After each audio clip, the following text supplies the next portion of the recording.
आकाश क्या ग्रह कार्य पूरा हो गया, मतलब जितना दिया था, या कोई रूप सिद्धि बचती है? नहीं स्वामी जी, नहीं बचे, पूरा हो गया।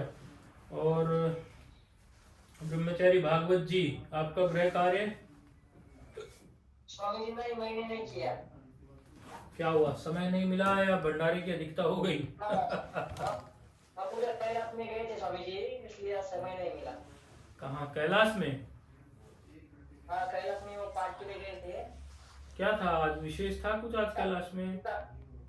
नहीं, आज दर्शन करो स्वामी जी। अच्छा, हाँ ठीक है। तो आकाश, ब्रह्मचारी आकाश जी बताइए, शाकल्याचार्य ऋषि के मत में क्या बात है सूत्र की, मतलब क्या कहते हैं शाकल्याचार्य, पूर्व के पाठ में जो हमने पढ़ाया उससे संबंधित?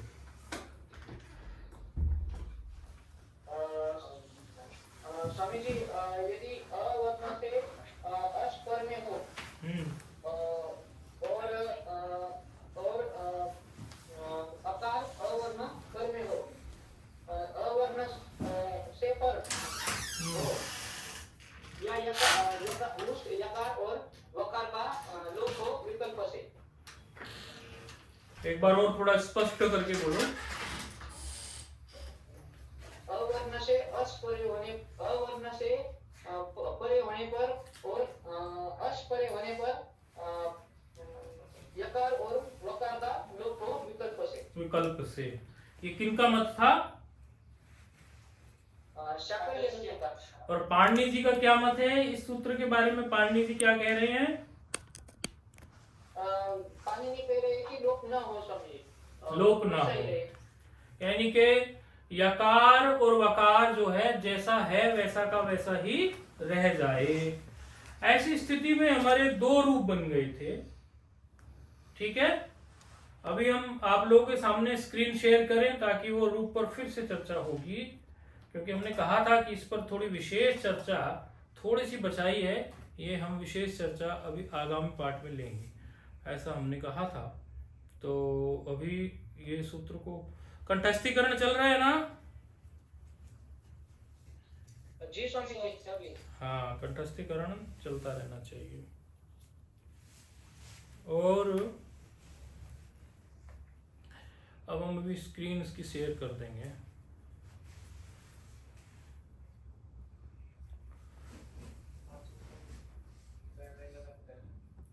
स्क्रीन दिख रही है आप लोगों को ये इसकी, हमारी? ठीक है। ये कल वाले रूप जो आपसे सिद्ध कराने थे ये वो ही लिखे हुए हैं। अब मिटा दिए हमने, दिख रहे है ना? स्थिति हमारी बनी थी,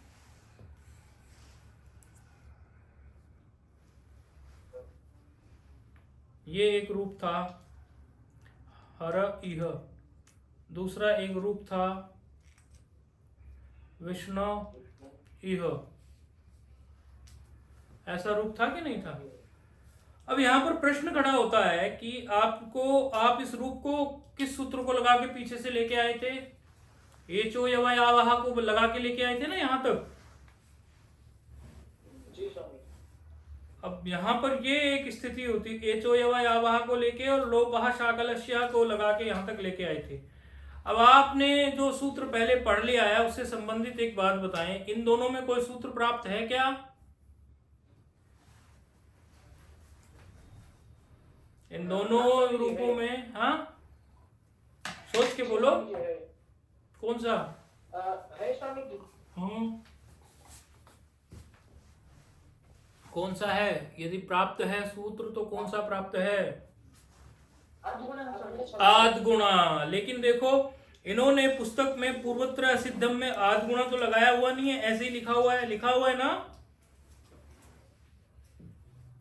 हर और ई को और विष्णु ई को। और हमने क्या कहा था?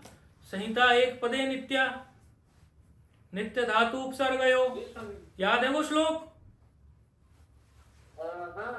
बोलो क्या है श्लोक? संहिता एक पदे नित्या धातु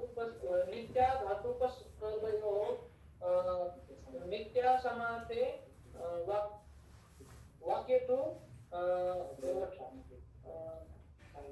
सविवक्षा मुक्ति नपुंसते। तो यहाँ तो एक पद होने वाला है हर ये, तो इसमें तो अभिष्ट है ना संधि करना, इसमें तो संधि संहिता होना ही चाहिए ना। जी स्वामी। लेकिन फिर भी पुस्तक में करके लिखा नहीं है, तो कोई कारण होगा ना। जी स्वामी। तो उसी कारण को, क्या कारण है उसी को जानने के लिए अभी हम अग्रिम सूत्र पढ़ने जा रहे हैं। ठीक है, वस्तुतः यहाँ पर अवर्ण से परे अच है, अवर्ण से परे अच मिल जाने से आद्गुण सूत्र लग जाता है, लेकिन आद्गुण लग नहीं पा रहा है।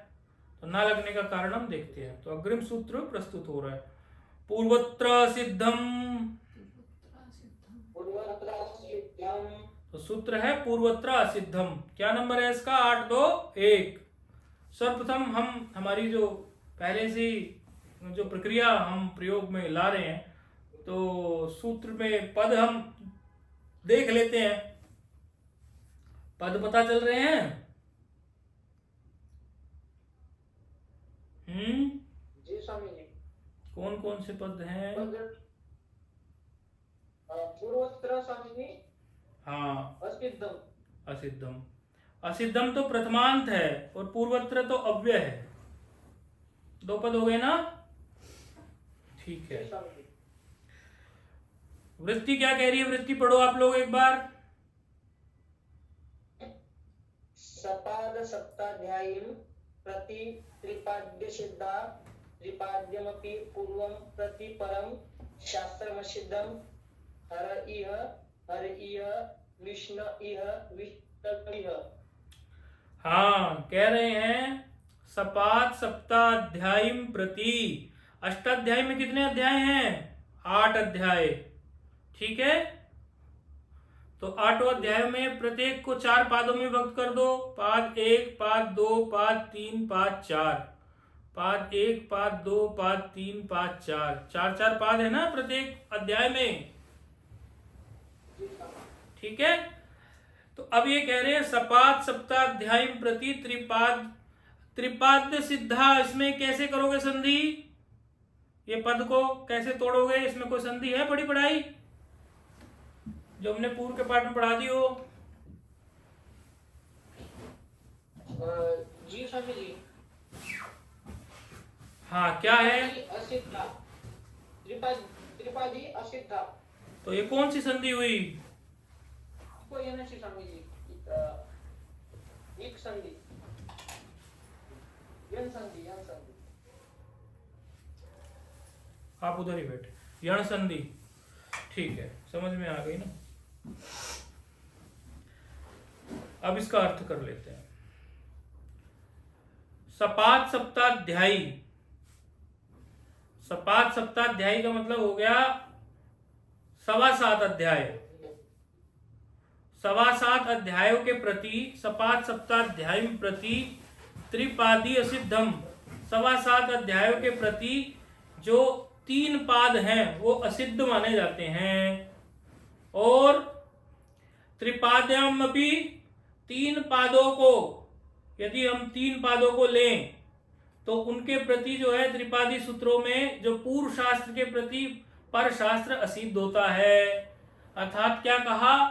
हम जब 7.25 अध्याय के सूत्रों को देखेंगे तो 7.25 अध्याय मतलब 7 अध्याय पूरे होके और 8वें अध्याय का 1 पाद पूरा होके, तभी तो 7.25 हो जाएंगे ना। समझ आ रही ना ये बात? यानी कि वहां यदि कोई सूत्र होगा 8.1 से, वहां से वो जब पूरा हो जाएगा 8.1, 7.25 तभी तो पूरे होंगे ना। 7.25 के प्रति जो चौथा, जो बाकी के 3 पाद बच गए, 7.25 पूरे होके बाकी के जो 3 पाद बच गए 8वें अध्याय के, वो 3 पाद जो हैं उन 7.25 के प्रति असिद्ध माने जाएंगे। 8-2-1 से स्वामी जी। हाँ, 8-2 से और आगे 8-4 तक के जो सूत्र होंगे ना वो असिद्ध माने जाएंगे। यानी कि 2वां, 3वां और 4वां, द्वितीय तृतीय चतुर्थ हो गए ना, दूसरा तीसरा चार चौथा, वो 8-1 तक तो 7.25 वाला ही चलेगा ना। जी। तो वो जो दूसरा तीसरा चौथे पाद के जो सूत्र हैं वो असिद्ध माने जाएंगे। अर्थात उन्होंने यदि कोई कार्य किया है और कार्य जो है उसके पहले वाले सूत्रों को भी करना है, तो वो जो बाद के 3 पादों ने जो कार्य किया है उसको सिद्ध नहीं मानेंगे हम, उसको मानेंगे जैसे हुआ ही नहीं। तो वरीता किनको देंगे? जो हमारे 7.25 अध्याय के सूत्र हैं। अब ये जो 3 पाद बचे, स्वामी जी, जो विभाषितम विशेष वचन है वो कौन सा? जो लास्ट सूत्र है प्रथम पाद का 8वां अध्याय का लास्ट सूत्र है विभाषितम विशेष वचन। क्या नंबर है इसका? 74 74। हाँ ठीक है, इसके आगे से चलेंगे। इसके आगे से हाँ, और 8-4-67 तक आ जो अंतिम सूत्र है। अभी आप प्रयोग करोगे ना इसका तो समझ में आ जाएगा, चिंता नहीं करो। तो ये तो 7.25 अध्याय की बात हुई। और एक और बात इस सूत्र में कही गई है, वो ये कही गई है कि त्रिपाद के प्रति जो चतुर्थ पाद है, त्रिपाद के प्रति जो चतुर्थ पाद है वो चतुर्थ पाद भी असिद्ध माना जाएगा। अगली पंक्ति क्या है? त्रिपाद्यामपि पूर्वम प्रति, त्रिपाद्यामपि पूर्वम प्रति परम शास्त्रम, शास्त्रम मतलब सूत्र, पर शास्त्र मतलब पर सूत्र जो है असिद्ध माने जाएंगे। अब इसका प्रयोग करके देख लेते हैं। हाँ बोलिए। स्वामी जी, ये जो आप बाद में बोले ना, जो चौथे पाद का 3 पादों के प्रति चौथा पाद भी असिद्ध माना जाएगा। तो कौन से 8वें की बात हो रही है, 8वें की बात हो रही है। जो 3 पाद रहते हैं सपाद सप्तक यही छोड़ के, हाँ, चौथा असिद्ध रहेगा। हाँ देखो, 7.25 अध्यायों के 7.25 अध्याय के प्रति तो जो बाद के 3 पाद बच गए वो असिद्ध माने जाएंगे जी। और अलग से यदि आप देखो 7.25 से तुलना ना करके अंतिम जो चौथा पाद जो है 8वें का एकदम चौथा वाला, वो पहले 3 पाद जो हैं उनके प्रति वो असिद्ध माना जाएगा। अब आप ये जो बात में उलझाव सा हो रहा है ना, ये आपको सूत्र का जब आप इम्प्लीमेंटेशन करेंगे, जब इसको लगाएंगे, आपको ये बात ना बिल्कुल क्लियर हो जाएगी। ठीक है, तो इसमें आपको घबराने की जरूरत नहीं है। जब सूत्र को हम लगा के देखेंगे, अब यहीं पर सूत्र को लगा के देखते हैं। आप क्या कह रहे थे कि हर ई में हमें आध गुणा प्राप्त है, तो आध गुणा का क्या नंबर है बताओ?